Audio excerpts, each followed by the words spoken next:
chers amis téléspectateurs, vous qui nous suivez partout dans le monde, pour notre émission de la prophétie du temps de la fin. Mais aujourd'hui, nous parlons de la parole de Dieu. Je suis votre frère, votre humble serviteur, le frère Gaston Woto, de l'église Cité Bethel Kabambar. Bien-aimés dans le Seigneur nous a mandaté pour vous parler, vous annoncer le mystère de Dieu caché de tout le temps. Selon ce qui est écrit, beaucoup de gens, les grands, les rois, les sages, désiraient de connaître ces choses, les choses que vous écoutez, le grand mystère qu'on vous révèle chaque temps. Alors, les grands hommes en ont fait leur objet de recherche. Cela était d'abord un mystère. Tout cela, c'est parce que l'Église, l'épouse n'était pas encore venue. C'est ainsi, cela ne pouvait pas être révélé. Mais quand l'Église, la dispensation de l'Église commence, il faudrait que tout soit révélé. Et je sais bien que vous le savez bien qu'aucun homme ne peut pas garder, ne peut cacher quelque chose à son épouse. Même s'il le refuse, mais quand ils seront tous ensemble au lit, il lui dira, ma chérie, tu sais ceci, c'est là. C'est ainsi, le Maître Jésus ne peut cacher à l'Église. Parce que l'Église est l'épouse du Seigneur Jésus. Alors, la même onction qui était sur Jésus, il l'a déversée sur les 5 ministères. Selon Ephésiens 4:11, il a fait les apôtres, prophètes pour le perfectionnement des saints. Alors, ces 5 ministères, nous les appelons les étoiles. Ils sont là pour accomplir, exercer le plan du salut. Et nous sommes dans Jean 13, le verset 4. Un jour, Jésus était à la table avec les disciples. Il s'est levé un bonjour, il leur a dit, je vais vous laver le pied. J'aimerais qu'on puisse le lire. Nous sommes au 4e verset du chapitre 13 de Jean. Il se leva de la table, ôta ses vêtements et prit un linge dont il se saignait. Ensuite, il versa l'eau dans un bassin. Cela revient dire qu'avant de laver le pied, il faudrait quand même mettre l'eau dans un récipient. Et il se mit à laver le pied de ses disciples et les essuyant avec le linge dont il se saignait. Donc, lui, le grand roi, le Dieu Tout-Puissant, qu'énoncé dans un corps, l'eau de l'océan céleste, inversée dans un bidon dans le vase.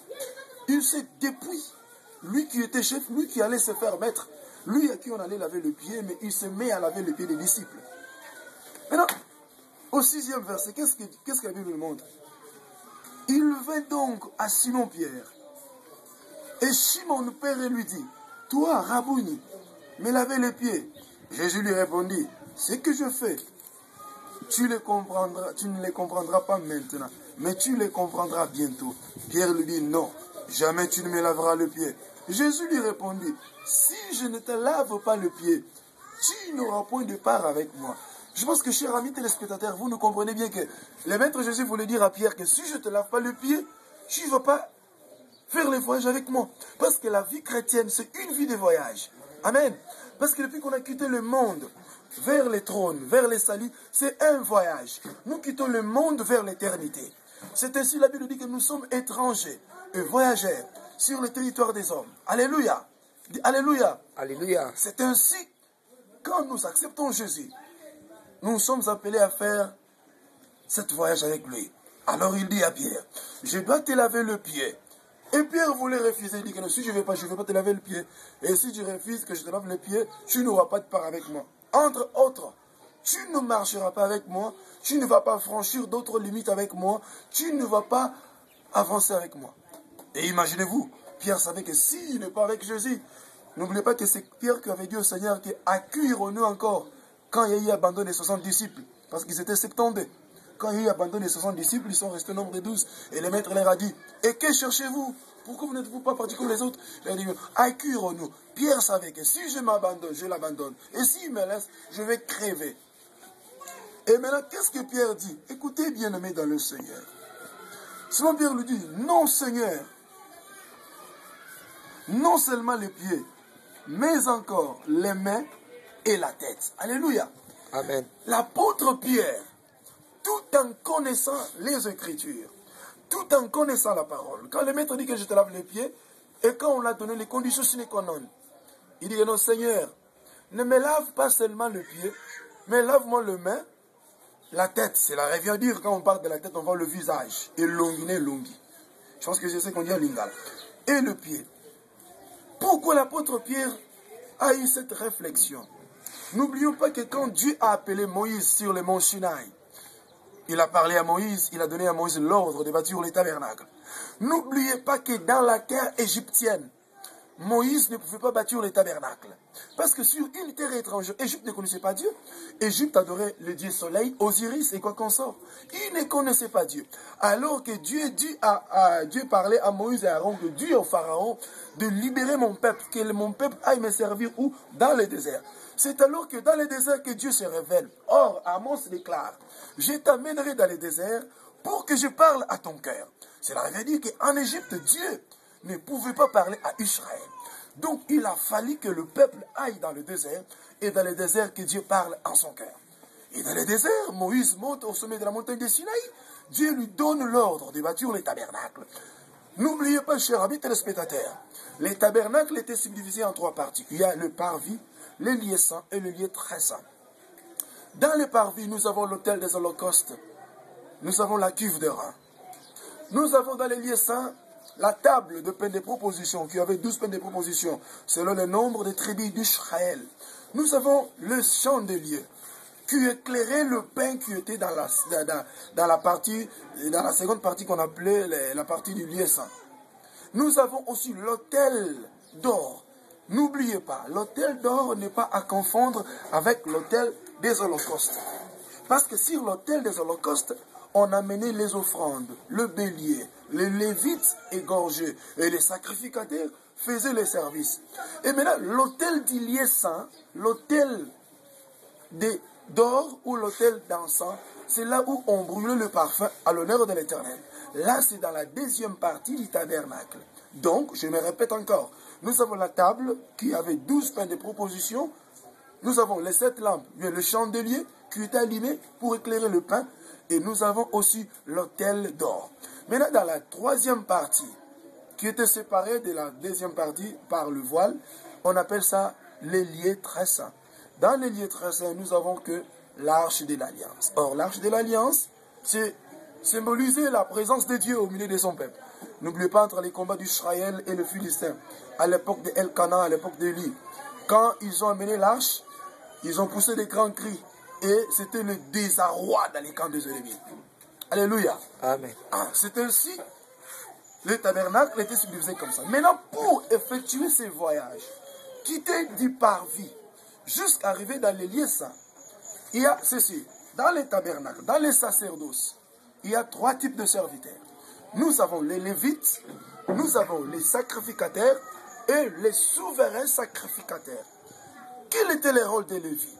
Les Lévites avaient pour rôle de recevoir les gens qui amenaient les animaux pour l'expiation de leurs péchés. Et c'était les sacrificateurs qui faisaient ce service, qui posaient la main pour ôter le péché, pour couvrir par les sangs. Et il y a maintenant la troisième catégorie, c'est les souverains sacrificateurs. Là, c'est Aaron. C'est la seule personne qui est entrée dans les lieux très saints. Donc, les Lévites, leur travail était limité spatialement, donc je parle de la délimitation spatiale, selon les cours d'introduction aux sciences. Donc, cours des tests, il y a la délimitation spatiale. Donc, ils avaient une limitation, des limites. Donc, les Lévites travaillaient que dans le parvis. Là, ils s'arrêtaient là.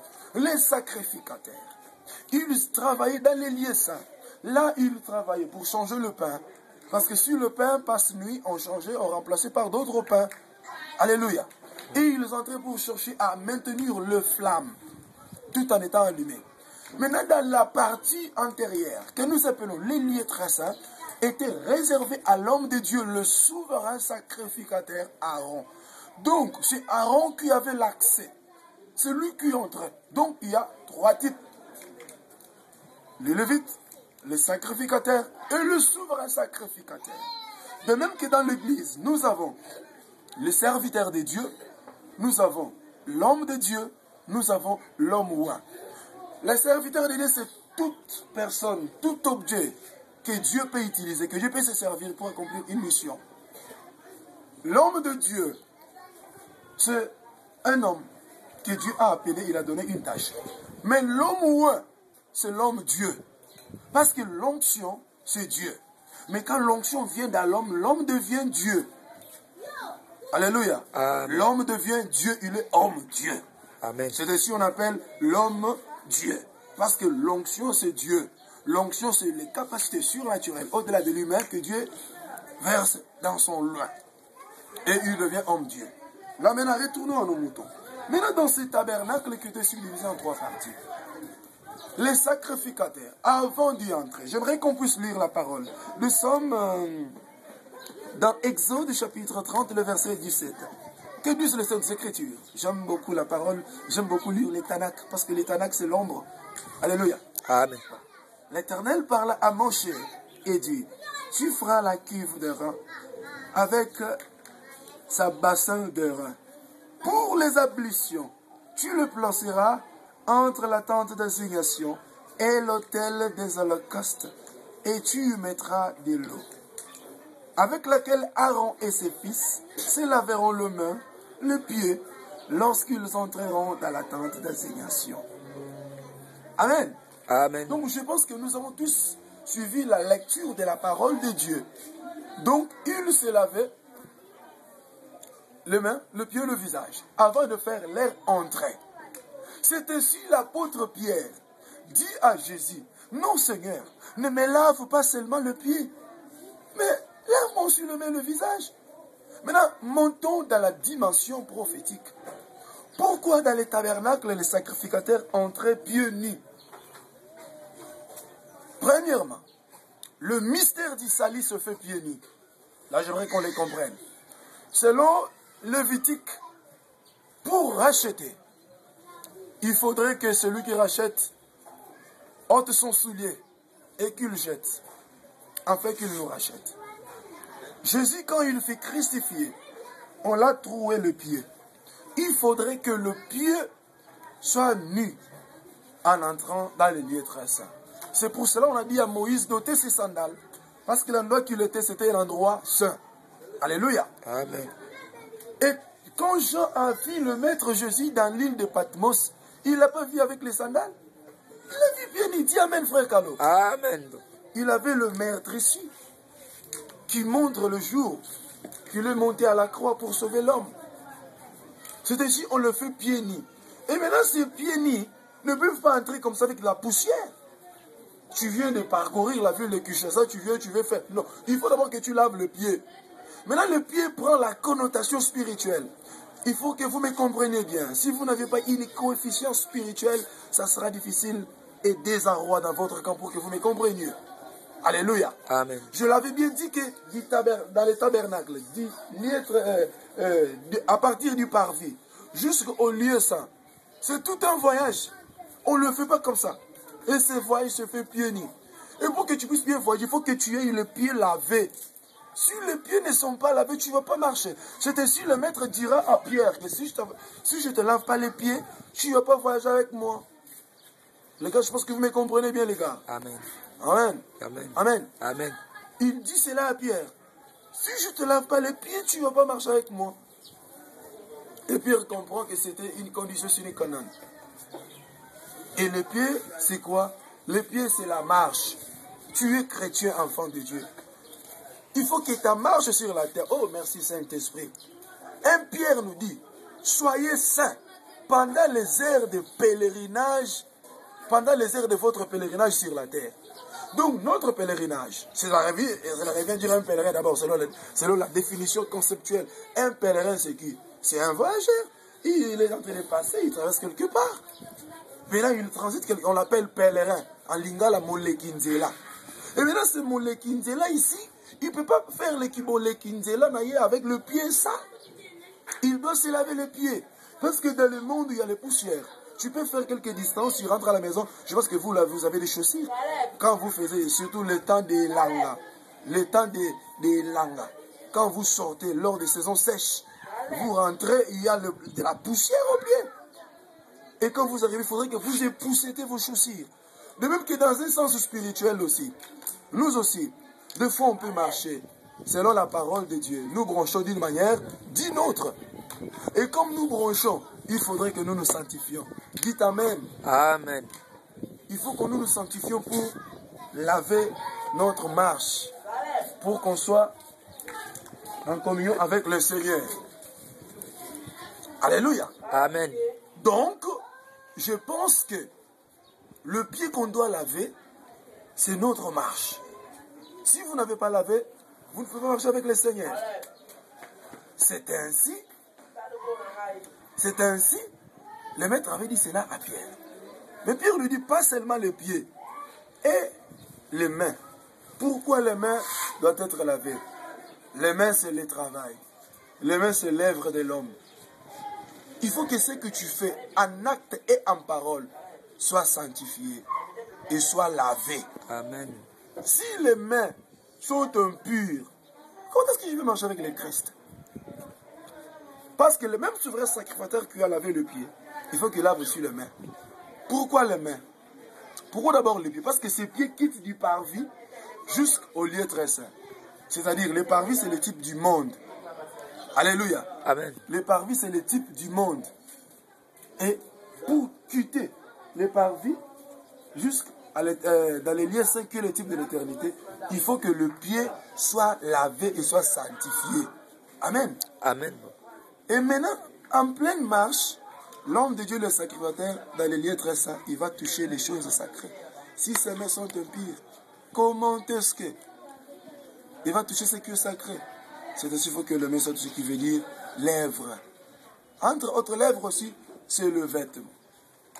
Alléluia. Amen. Tu dois garder tes vêtements saints. Tu dois garder ce que tu poses en acte, en parole, saint. À part cela, le visage. Le visage, c'est quoi? Le visage symbolise l'homme tout entier. On ne voit pas ma poitrine, on ne voit pas mon dos. Mais ce qui est visible, c'est mon visage. Alors, il faut que le visage soit agréable. C'est ainsi la Bible dit que heureux celui que l'Éternel agrée dans sa présence. Pour que vous soyez agréable devant Dieu, il faudrait que vous soyez saints. Et Dieu veut que vous soyez saints. Que vous soyez purs. Que vous restiez dans les Écritures. Amen. Amen. Afin que vous expérimentiez la gloire de Dieu dans votre vie. Sinon, ça sera le désarroi. Mais qu'est-ce qui est aujourd'hui dommage? Vous allez voir les gens, ils pensent qu'ils sont enfants de Dieu, ils vivent selon Dieu, ils viennent à l'église, ils chantent, mais la vie de péché est collée à eux. Ils sont impudiques. Papa, toi tu me suis bien, tu me suis. Tu as ta femme à la maison, mais tu cours derrière les petites filles, non? Frère, tu me suis. Tu es dans la masturbation, dans la pornographie. Tu vois? Sœur, tu as eu un fiancé. Mais tu en as d'autres, à l'iniquine, dans la parcelle, dans le marché. Donc il y a les gens qui mettent, donc le Seigneur ne peut pas marcher avec toi. L'apôtre Pierre nous a dit que soyez saints pendant le temps de votre pèlerinage. Nous sommes dans notre temps de pèlerinage. Il faudrait que nous gardions la vie de la sainteté. Est-ce que toi tu crains Dieu?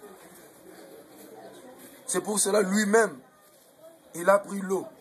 L'eau c'est quoi? C'est la parole de Dieu. Alléluia. Amen. Et le bassin c'est quoi? Le bassin c'est le vase.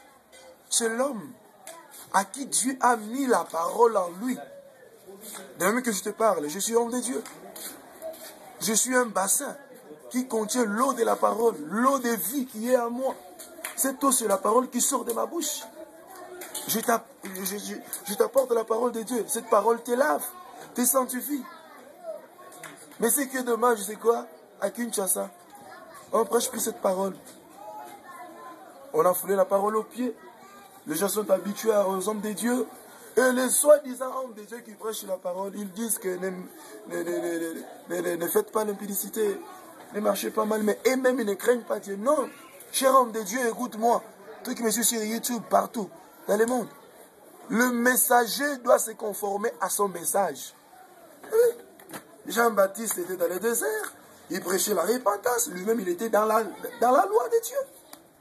Comment est-ce que tu peux dire que les gens craignent Dieu et toi tu ne le crains pas? Non, cher bien-aimé serviteur de Dieu, reste dans la parole. Si tu t'es compromis, reviens dans les Écritures, reviens dans la bonne voie.